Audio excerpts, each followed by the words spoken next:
Hidup kita dikelilingi oleh masalah. Masalah lama pergi, masalah baru pun datang. Kita pun hidup di dunia dan bukan di surga.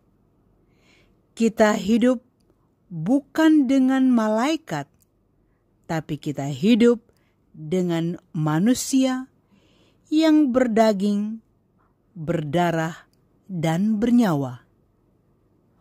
Roh kuat, tapi daging lemah. Itulah sebabnya kita membutuhkan rahmat, kerahiman Tuhan setiap waktu. Saudara dan sahabat terkasih, jumpa lagi dengan saya di Remah Iman. Salam damai sejahtera bagi kita semua. Pada suatu hari, saat di mana saya melewati sebuah pergumulan yang hebat, saya melangkah masuk ke ruang doa, hendak berdoa. Di pintu masuk ruang doa, tiba-tiba saya mendengar suara yang menyapa lembut dalam hati saya. Sudah selesai. Saya terkejut. Kemudian saya tersenyum malu di hadapan Tuhan sambil merendahkan diri, berlutut, dan berdoa. Tuhan, kasihanilah aku. Tuhan, kuatkan aku. Sebuah pertanyaan lembut nan sejuk di hati. Sudah selesai? Pertanyaan ini hanya saya yang bisa menjawabnya. Hal ini menyangkut aktivitas saya sebelum masuk ruang doa. Apa gerangan yang terjadi? Sebuah pergumulan. Ya, sebuah pergumulan yang berat dan hebat. Saya berbicara dengan Tuhan dalam hati. Tuhan, orang-orang di dunia ini memiliki satu anak saja, sudah harus berurusan dengan dua masalah serius, yakni kebutuhan jasmani dan kebutuhan rohani, atau kebutuhan lahir dan kebutuhan batin yang harus dipenuhi dan diperhatikan. Apalagi saya yang memiliki banyak anak, maka lebih banyak lagi yang harus saya hadapi, lebih besar dan banyak resiko yang harus dihadapi nanti. Pergumulan inilah menciptakan suasana batin saya menjadi sangat ramai. Pikiran pun ramai, sehingga terjadilah banyak perkara. Perkara lama, perkara baru bermunculan silih berganti. Langkah yang tepat adalah melangkah ke rumah Tuhan untuk mempersembahkan semua yang telah meramaikan suasana dalam hati dan pikiran saya.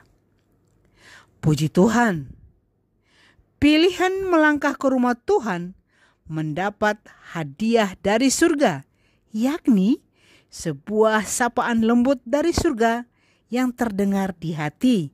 Sudah selesai? Saya lalu berkata dalam hati sekali lagi, "Ah Tuhan Allah, masalah kami di dunia ini tak akan selesai-selesainya.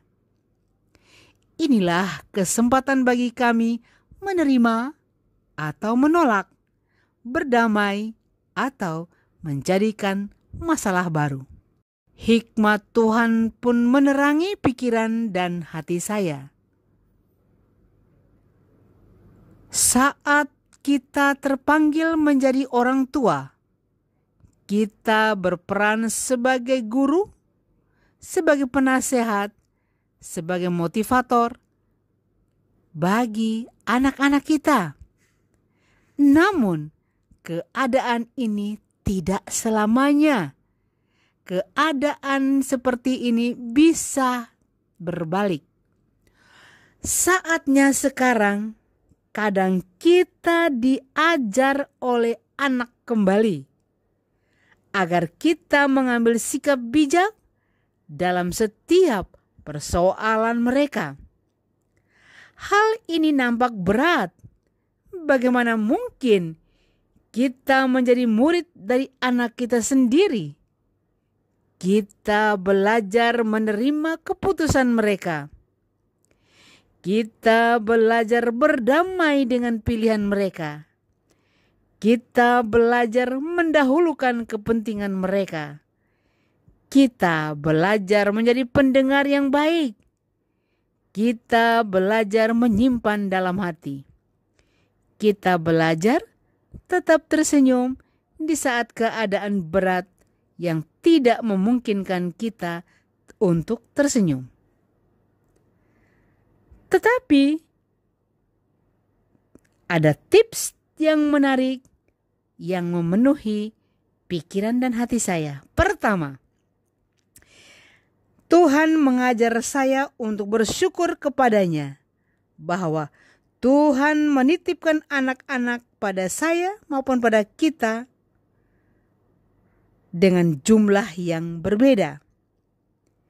Perlulah kita ingat hal-hal yang manis, hal-hal yang menyenangkan, yakni di masa kecil mereka ada kekuatan cinta yang sangatlah besar dari diri kita kepada mereka. Power of love membara dalam hati kita. Itulah yang telah menghantar mereka ke jenjang mandiri. Wah, jika diingat kembali, kita bisa tersenyum dan kita menjadi bangga. Kedua, kasih tanpa pamrih. Kasih kita sebagai orang tua itu adalah kasih tanpa pamrih.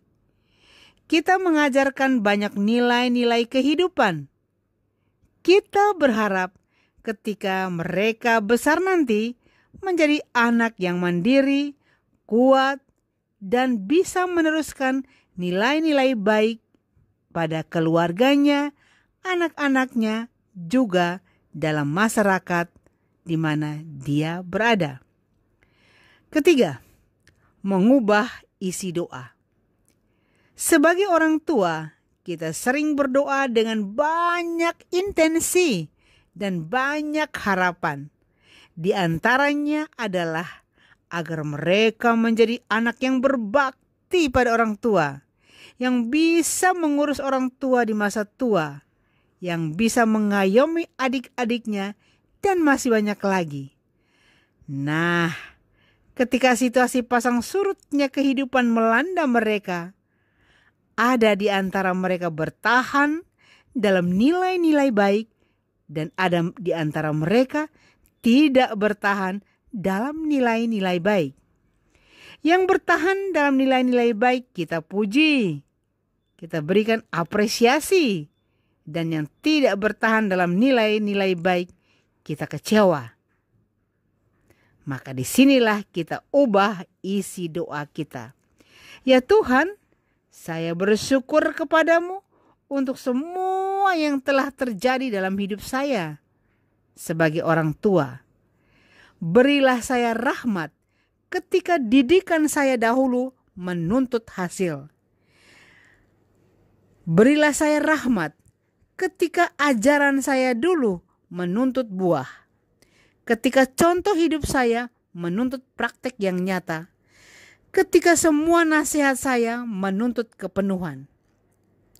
Berilah saya rahmat kerahiman-Mu untuk mampu menerima keadaan bahwa saya adalah saya dan mereka adalah mereka. Sebuah posisi yang tak dapat diubah atau digantikan. Saatnya saya tidak mempunyai banyak kesempatan lagi untuk membangun nilai.